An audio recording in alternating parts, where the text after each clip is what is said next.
Apa kabar Pak? Baik. Baik, selamat datang kembali Pak di podcast Dunia yang Dilipat. Jadi Bapak kemana aja nih selama ini? Apakah liburan? Iya pastilah liburan ya. Liburan, Orang memang waktu libur ya. Tapi tahun lalu kan kita ngadain podcast juga ya. Iya Pak, betul. Nah saya liburan, podcastnya rupanya juga liburan ya. Gitu Pak. Jadi tahun ini kita mau mulai lagi nih Pak podcastnya. Iya, kelihatannya begitu ya kata panitia ini. Iya, kata panitia. Jadi ternyata banyak pembaca bukunya Pak Yasraf nih yang penasaran, ingin tanya langsung sama Pak Yasraf. Gitu. Boleh nggak Pak? Mahasiswa jauh ya. Kayaknya sih gitu Pak, mahasiswa jauh. Tapi boleh nggak Pak nanya-nanya gitu langsung sama Pak Yasraf? Bayar. Oh bayar gitu, bayar ya, jangan lupa bayar sama Pak Yasraf. Oke. Jadi ada beberapa yang udah mau tanya nih hari ini ke Bapak gitu. Kita coba cari dulu ya Pak ya, mana ya Pak? Ini ada dua orang nih Pak, dari jauh tamunya. Halo, apa kabar? Baik. Iya kayaknya dari jauh nih ya. Dari jauh Pak, Dari Jatim, Pak. Iya jauh. dari Jatim. Jadi ada Bani sama Bibah Pak hari ini, teman-teman yang mau tanya langsung ke Pak Yasraf gitu. Jadi mau perkenalan diri dulu sama Pak Yasraf nggak? Boleh. Jadi kami ini mahasiswa Magister Desain, Pak.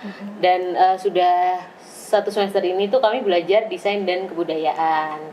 Nah, di situ kami punya banyak pertanyaan ya. Betul. Gitu. Jadi Terutama dikaitkan sama fenomena sekarang ini, Pak. Oke. Fenomena apa sih? Fenomena Gen Z.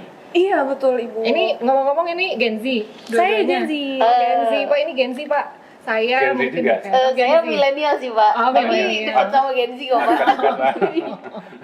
Nah, jadi mau ngobrolin tentang Gen Z ya. Emang kenapa Gen Z ada yang salah dengan Gen Z? Nah, itu Pak, saya sebagai Gen Z itu kayak sering dikaitkan, "Ih, kamu Gen Z, kamu asbun ya?" Kayak gitu. Jadi kayak saya sering dikatain asbun gitu, Pak.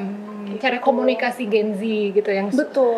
sering dikatakan sebagai asbun gitu. Asbun tuh gimana sih contohnya? Punya nggak contoh-contoh asbun? Kalau dari kata-katanya tuh asbun itu singkatan dari asal bunyi gitu, Pak. Nah, Milenial juga dituduh juga ini asbun juga. milenial enggak, Pak. Oh, hanya ini aja ya. Iya, Pak. Gen Z aja yang. Iya, karena kan tren-tren di sosial media itu kan naik nih Pak yang asbun gitu, dan emang kreatornya tuh Gen Z gitu Pak. Jadi kalau si asbun itu sekarang dia tren, tapi dia punya image, dia punya Konotasinya citra yang negatif negatif gitu, Pak. gitu Pak. Nggak ada positif sama sekali. Nggak Nggak ada. Sedih ya jadi Gen Z ya. Setuju nggak Gen Z Kalau dibilang saya sih gitu? nggak setuju ya, Pak ya, gitu. Saya nggak asbun kok, Pak. Oh nggak asbun? Iya. Masa? Contohnya, Oke, contohnya. apa sih Oke, contohnya kalau asbun? Kita nggak ada video. Oh, punya video nih? Iya, Ada punya, video Pak. nih. Karena di TikTok banyak banget video yang berseliweran Betul. tentang asbun ini. Oke, ini salah satu contohnya. Ini contohnya ya, Pak ya. Gitu. Makanan apa yang tahan lama tanpa masuk kulkas? Formalin. Buah apa yang dijadikan aroma pengharum ruangan? Tomat. Tomat. Gerakan apa yang dilakukan atlet ketika mendapat medali? Mengangkat jari tengah bersyukur kepada Tuhan. Jari tengah. Apa yang orang lakukan jika berani saat bertemu hantu? Ajak ganti baju. Apa yang sering diucapkan saat orang dikretek bagian tubuhnya? Kretek. Lagi mas. Selain popcorn, camilan apa saja yang dijual di bioskop? Tiket. Apa yang berhubungan dengan peri? Peri Mimi. Sahur.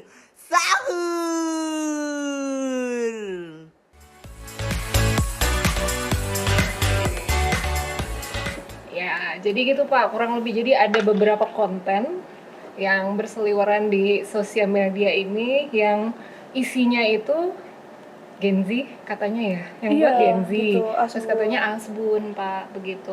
Fenomena-fenomena yang kayak gini itu muncul kenapa sih Pak? Ya sebenarnya asbun itu kan tidak hanya Gen Z ya. Sebetulnya ya. Generasi saya pun dulu tetap ada asbun. Cuman mungkin di era setelah milenial ini mungkin medianya begitu banyak. Di zaman saya dulu mau asbun gimana? Cuman ada radio, cuman ada televisi hitam putih, bagaimana mau asbun, ya kan? Nah sekarang ini bukan berarti asbun itu fenomena baru ya. Iya. Dia sudah lama, cuman mediumnya karena sekarang media digital itu begitu banyak pilihan-pilihannya, maka banyak platform orang bisa ini menyampaikan ngomong lah gitu kan ya. Nah begitu banyaknya platformnya, orang kan berlomba-lomba untuk ngomong gitu kan. Nah itu yang mendorong untuk ini. Ya udahlah asal ngomong aja gitu kan. Karena medianya begitu banyak begitu. Tapi sekali lagi ini bukan fenomena baru. Nah cuman memang didorong oleh keberadaan teknologi informasi kan. Jadi sebetulnya kan mengapa asbun ya? Kan ada beberapa bentuk sih, ada beberapa polanya lah kalau boleh dikatakan begitu. Ada juga asbun itu antara mulut ngomong dengan pikiran bekerja itu ini kecepatannya beda gitu, ya kan? Seperti misalnya tadi kuis gitu ya, orang kan dituntut untuk jawaban yang cepat ya. Betul. Kan kalau nggak jawab kan langsung gugur kan ya. Nah dia dituntut untuk menjawab dengan cepat, sementara otaknya bekerja nggak secepat ini. Tuntutan dia ngomong gitu kan, akhirnya apa? Akhirnya apa yang dia ingat gitu kan? Ditanya tadi apa makanan yang ada di bioskop, jawabannya tiket. Karena dia nggak sempat lagi ini berpikir. Jadi antara kecepatan yang dituntut untuk ngomong dengan kecepatan otak itu nggak imbang gitu kan ya. Mungkin ada orang juga yang bisa menjawab benar gitu kan. Karena apa? Kecepatan berpikirnya bisa mengimbangi kecepatan yang diminta untuk menjawab ya. Betul. Antara otak dengan mulut itu sinkron kecepatannya. Nah, jadi ada asbun itu karena tuntutan dari situasi lah, ya kan, dibutuhkan kilat cepat tapi lelet gitu ya, berpikirnya lelet gitu kan ya. Nah, tapi ada juga yang bukan karena lelet ya, memang karena tidak tahu gitu. Jadi terdesak harus ngomong, padahal dia tidak tahu. Bukan karena dituntut waktu juga, kasih 1 jam pun dia tidak akan tahu gitu ya. Nah akhirnya ya ngomong seadanya kan. Berarti bukan ngomong yang penting, tapi yang penting ngomong gitu yang ya, penting Pak ya? ngomong ya. Yang penting ngejawab gitu kan ya. Karena kalau nggak ngejawab di kuis kan kalah. gimana kan ya. Betul. Iya. Jadi bisa nggak Pak itu sengaja juga gitu Pak? Kan ada yang lelet, ada yang penting ngomong gitu. Tapi ada juga yang sengaja nggak Pak? Memang untuk asbun. Ya, kalau sekarang di medsos sekarang ini kan intinya dari medsos sekarang ini kan adalah intention ya, perhatian orang gitu kan ya. Yang penting kan konten kita itu diperhatikan orang, banyak orang yang memperhatikan dan juga banyak yang like gitu ya. Itu kan sukses si kontennya, ya kan. Nah kadang-kadang orang dengan sengaja untuk membuat asbun itu demi konten, ada juga dengan sengaja. Jadi ngomong itu mungkin kita juga nggak ngerti gitu ya, dia ngomong apa sih gitu kan. Karena kalau dalam komunikasi itu kan yang namanya komunikasi itu kan ada mediumnya, ada pesan yang ingin disampaikan. Nah pesan itu nanti yang merangkai apa yang disebut dengan makna, ya kan. Jadi sebuah omongan itu kan mesti ada maknanya. Tapi kalau orang sudah sengaja, bagi saya nggak penting makna, yang penting kan saya ngomong dengan berbagai cara agar konten saya itu menarik ya. Nah kalau begitu itu sudah jatuhnya pada asbun.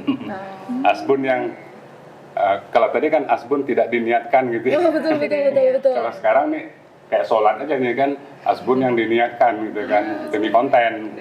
Bisa jadi ya. Mau tanya. Boleh, silakan. Berarti sebenarnya kalau misalnya asbun sudah ada dari dulu nih Pak, itu apakah asbun itu sudah menjadi bentuk hiburan dari lama atau baru sekarang ini? Karena kan kalau saya sebagai milenial kan saya tahu Family 100 yang dulu nih Pak, itu kan dulu serius gitu Pak, maksudnya kayak bener-bener menjawab dengan benar gitu nggak sih Mbak? Iya, dipikirkan. Nah, apakah ada pergeseran konten? Maksudnya sama-sama televisi, tapi arahnya sekarang televisi itu ke hiburannya media sosial gitu Pak. Iya, memang kalau kita bicara komunikasi ya, ini kan juga komunikasi itu berubah sejalan dengan perubahan media, ya kan? Di zaman saya dulu ada radio, kemudian ada televisi hitam putih, ada televisi berwarna. Sekarang ini ada video, kemudian ada bermacam-macam medsos ya. Sekarang ini. Nah, jadi perubahan medium itu juga mengubah fungsi atau peran dari pembicaraan kita gitu kan. Sekarang ini kan ada tekanan-tekanan ini ya, tekanan-tekanan setiap orang yang membuat konten itu kan bersaing dengan pembuat konten yang lain.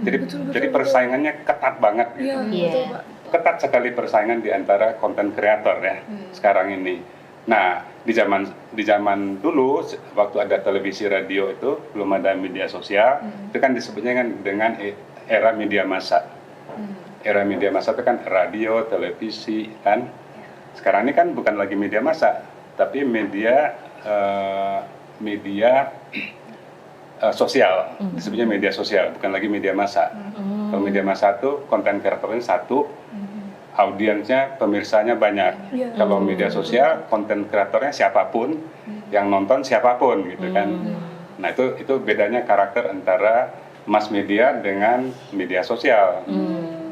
Walaupun juga ada di dalam media sosial itu mass media juga, ada juga. Misalnya televisi masuk ke media sosial, ada juga kan ya? Iya, betul.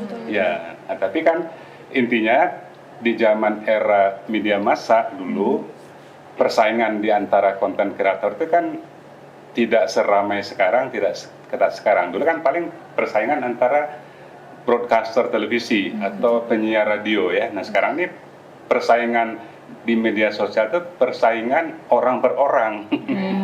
Iya, karena sekarang yang bisa membuat konten itu kan siapapun, gitu kan ya, selama dia memiliki kapasitas. Akibatnya kontennya kan harus eye catching kan ya, harus memiliki nilai intention. Nah, makanya hanya di era sekarang kan ada influencer kan, karena influencer itu yang bisa membuat satu konten yang menarik, yang membuat intentionnya begitu dahsyat gitu kan ya. Nah dengan demikian maka digunakan segala cara untuk ini kan, agar omongan saya itu menarik ya. Tentunya salah satu cara adalah membuat konten atau omongan yang tidak normal. Ya yang bukan tidak normal ya, tidak konvensional lah.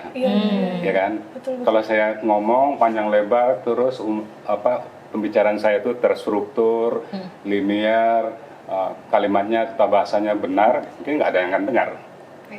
Coba kalau saya satu ketika di podcast ini saya ngomong ngaco gitu kan ya, maksudnya itu tata bahasanya ngaco gitu ya. Bisa viral Pak. Nah mungkin orang kaget ya. Nah berarti kan saya dengan omongan yang tidak terstruktur itu membuat intensi, membuat orang tertarik gitu kan. Tapi mungkin kita tidak perlu begitu ya.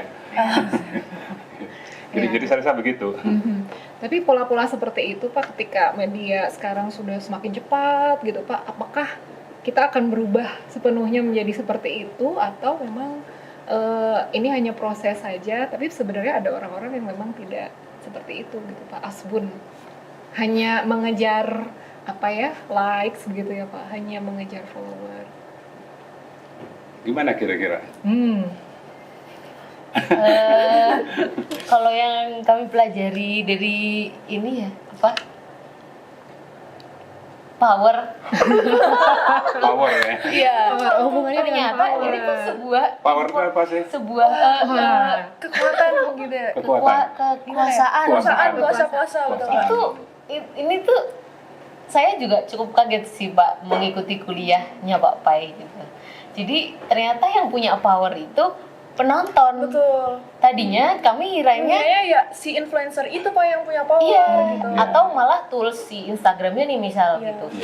Ternyata audiensnya gitu. Jadi kan audiens gitu. itu ternyata mereka berhak menentukan aku mau menonton siapa, aku mau nge-like kontennya siapa, seperti itu. Nah, akhirnya kalau dari saya kalau misalnya ditanya bener nggak sih ada yang kayak gitu dan ada yang enggak?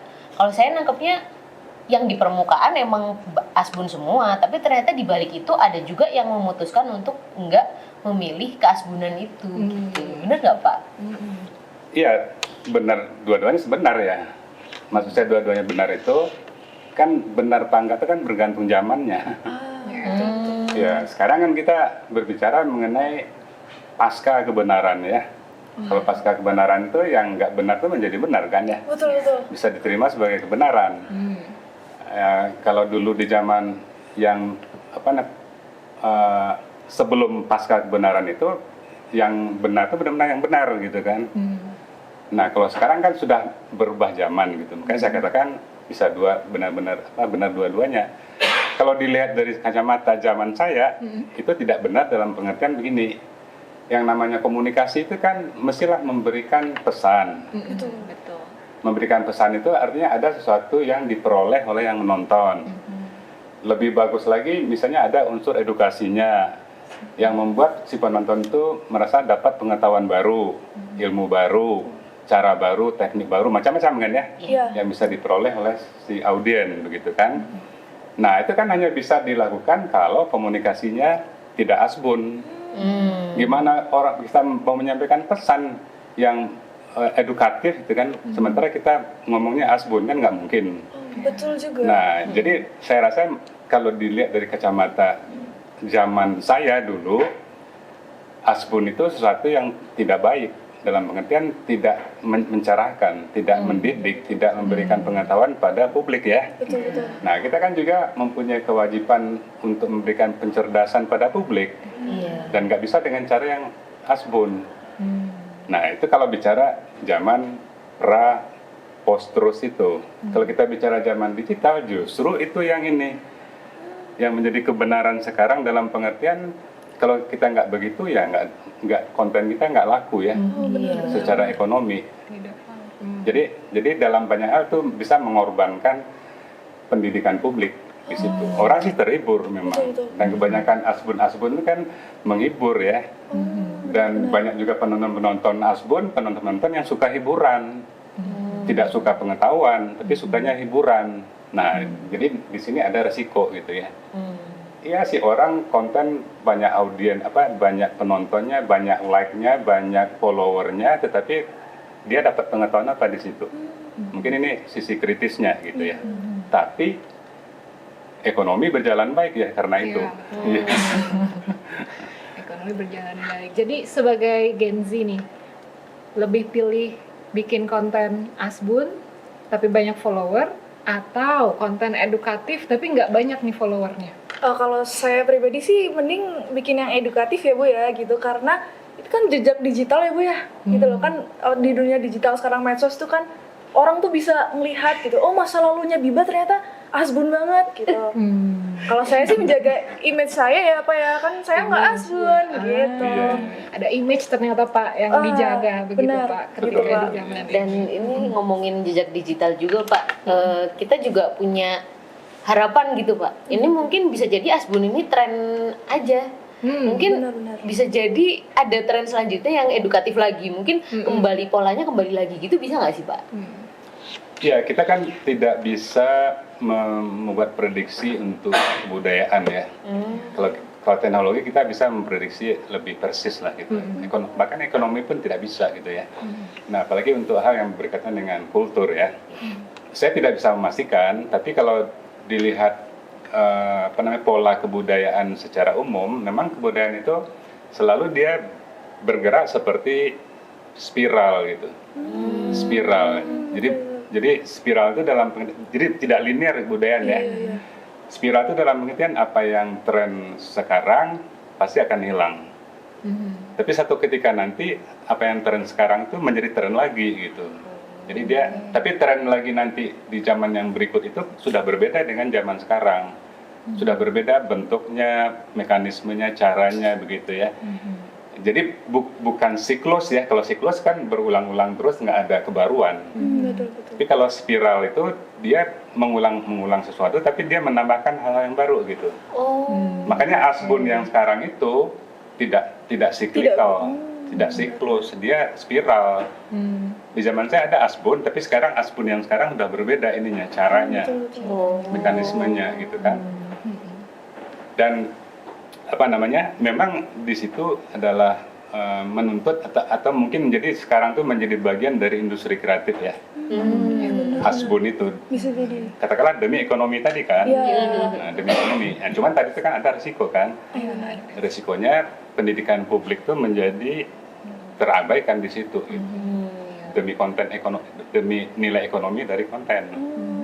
Jadi kalau menurut saya sih ada dua pilihan sekarang.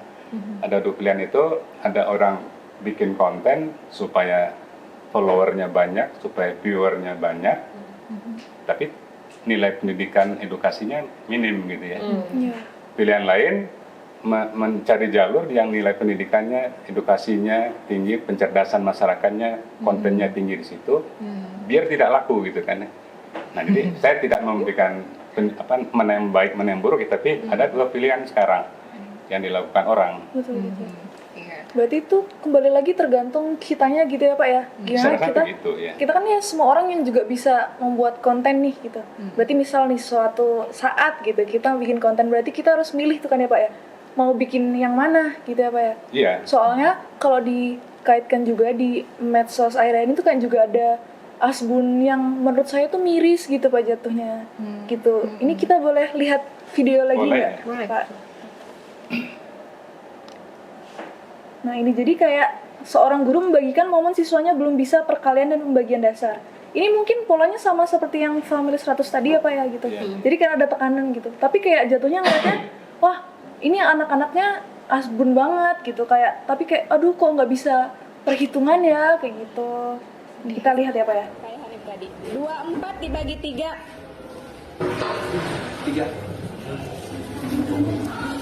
16 dibagi 4.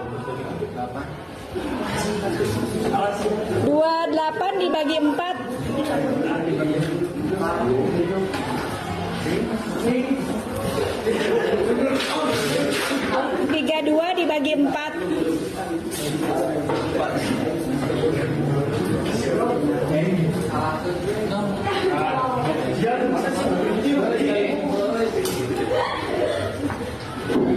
10 dibagi 5. 15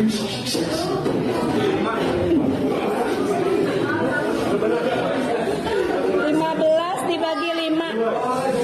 15 dibagi Ya, kayak gitu Pak. Nah ini kalau saya pribadi nih sebagai Gen Z ya Pak ya, kayak aduh miris juga ya ternyata melihat kayak gini gitu. Iya. Apalagi itu kayak rame juga tuh Pak kontennya, viewersnya dan lain sebagainya gitu Pak. Iya, ini yang saya katakan tadi ya. Jadi anak SD tidak bisa menjawab matematik itu bukan fenomena sekarang saja gitu ya. Zaman saya juga banyak yang begitu. Iya, jadi asbun yang model tadi itu kan asbun yang tadi kita bicarakan di awal. Antara kecepatan mulut gitu kan yang dituntut oleh gurunya harus jawab segera itu penjumlahan itu, dengan kecepatan otaknya nggak sejalan kan ya, sehingga Iya, betul Pak. asal ngomong aja apa yang dia ingat gitu ya. Iya, yang muncul. Jadi di otaknya tidak bekerja perhitungan matematik. Kan ada matematik yang diajarkan melalui pembayangan aja. Iya. Ada yang pakai jari, ada yang melalui membayangkan gitu. Nah, itu nggak jalan pada anak-anak itu. Dan itu bukan hanya fenomena sekarang. Itu di zaman kakek saya juga udah begitu gitu ya. Cuman yang jadi fenomena sekarang itu dimedsoskan. Betul betul betul. Jadi semua Itu orang dimedsoskan dan menjadi viral ya, karena memang konten yang begitu yang sekarang disukai orang ya. Konten yang jeblok-jeblok begitu itu kan yang disukai orang memang. Jadi catchingnya kekuatan intensinya besar yang begitu, ya kan, orang salah jawab. Iya. Coba kalau semua jawabannya benar, kan nggak di konten kan nggak ada yang akan nonton kan ya. Betul betul Pak. Iya iya juga ya. Iya. menjual kesedihan Iya. begitu ya Pak ya. Iya. Menjual cerita sedih. Wah. Menjual cerita sedih, menjual cerita kebodohan, menjual cerita otaknya miring dan macam-macam, itu kan laku. Iya.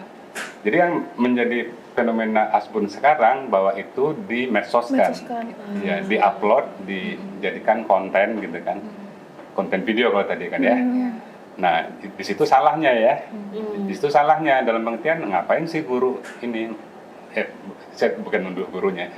Mengapa sih konten itu Dinaikkan ke medsos. dinaikkan ke medsos gitu kan? Apa sih unsur pendidikannya?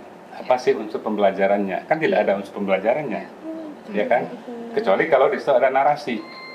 Jadi tampilkan anak yang bisa menjawab, ditampilkan anak yang tidak bisa menjawab, dan nanti dia diminta penjelasan mengapa nggak bisa jawab. Bagi yang bisa jawab diberikan penjelasan mengapa bisa jawab. Nah itu kan ada nilai edukasinya. Kalau tadi kan tidak ada. Iya. Nah, gitu. Jadi kayaknya sih sekarang banyak viewer, banyak penonton yang sudah cerdas ya Pak ya. Iya, Melihatnya betul. lebih kritis begitu. Tapi sayangnya memang ada beberapa yang hanya langsung mencerna informasinya seperti itu begitu. Begitu Iya, ya Pak kurang iya, lebih ya. betul. Nggak menyaring lagi ya. Tidak menyaring lagi, Iya. tidak memfilter lagi. Jadi sebagai Gen Z, sebagai penonton dan juga mungkin karena semua orang sekarang bisa jadi content creator ya Pak ya. Jadi mungkin kita harus memilih, kalau kata Pak Asraf tadi ada 2 jenis gitu ya.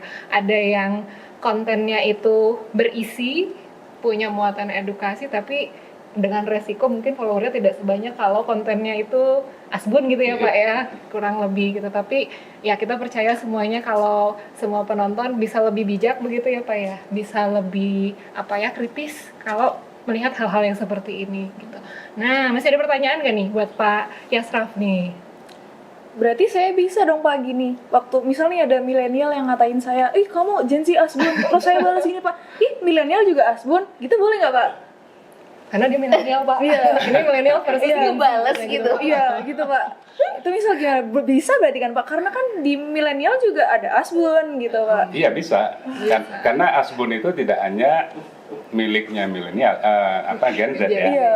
Bahkan saya katakan generasi boomer, Baby boomer, Baby boomer. ya baby boomer pun banyak yang asbun juga gitu.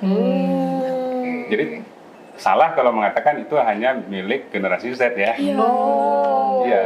Jadi jangan merasa mentang-mentang generasi milenial tidak ada asbun di milenial, enggak juga gitu.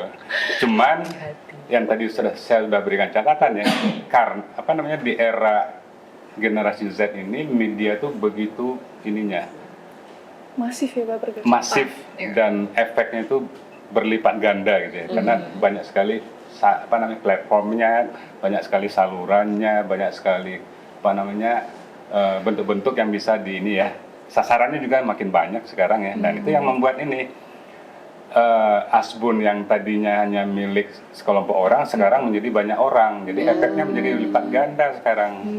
Makanya menjadi sumber untuk menuduh generasi Z sebagai Asbun gitu ya Pak ya. karena itu penyebaran di medianya lebih masif bahkan dari generasi milenial ya. Iya. Apalagi dari generasi baby boomers. Gitu. Jadi bisa tenang sekarang. Oke. Stereotipnya tidak betul kalau Gen Z itu asbun kayak Iya, gitu. kan stereotype aja. Iya, stereotype Minta maaf dulu. aja. Oh, minta maaf dulu. Oke. Saya nggak minta maaf. Ternyata mereka sama ya. Ini ngatain asbun soalnya Pak. Oh, saya minta maaf ya. Iya, jadi kurang lebih gitu ya. Jadi topik yang kita bicarakan hari ini tuh sebenarnya ada di buku Bapak ya, banyak ya? Ada. Ada di buku Bapak yang mana ya Pak? Yang Dunia yang Dilipat tentu saja ada ya Pak? Ya, Di ya, situ. saya rasa banyak sekali topik yang ada di dunia dilipat ya. Dunia dilipat ini boleh dikatakan buku yang banyak sekali konsep-konsep itu dipadatkan di sini gitu. Makanya judulnya Dunia yang Dilipat. Dunia yang gitu ya. Dilipat. Jadi jangan lupa kalau masih ada yang punya banyak pertanyaan nih atau mau klarifikasi, terutama tentang teori-teori budaya ya, dihubungkan dengan fenomena budaya, bisa baca bukunya Pak Asraf, atau kalau ada yang berminat untuk baca dan punya bukunya Pak Asraf, bisa langsung hubungi ke Cantrik, ada Facebooknya, ada X-nya, ada juga Instagramnya, bisa cari info langsung di sana. Oke, jadi untuk hari ini terima kasih loh, Diba. Kami yang terima Terima kasih. Terima kasih. Tapi jadi mencerahkan ya Pak ya, saya juga terutama. Oke. Tercerahkan nggak ya? Iya, Mencerahkan. Oke. Saya sebagai Gen Z juga tenang gitu ya Pak. tenang. Menenangkan berarti ya? Iya betul Pak. Menenangkan ya. Oke. Jadi makasih banget. Mungkin teman-teman yang lain ada yang mau tanya juga ya Iya. minggu Iya. depan atau besok-besok gitu ya ke Pak Asraf. Boleh banget ya Pak ya? tanya? Boleh. Boleh ya, Iya. boleh banget. Jadi nanti mungkin di pertemuan selanjutnya mungkin ada teman-teman Bani dan Biba yang akan ngobrol bareng juga dengan Pak Yasraf ya. Oke, kalau begitu terima kasih untuk hari ini. Sampai jumpa.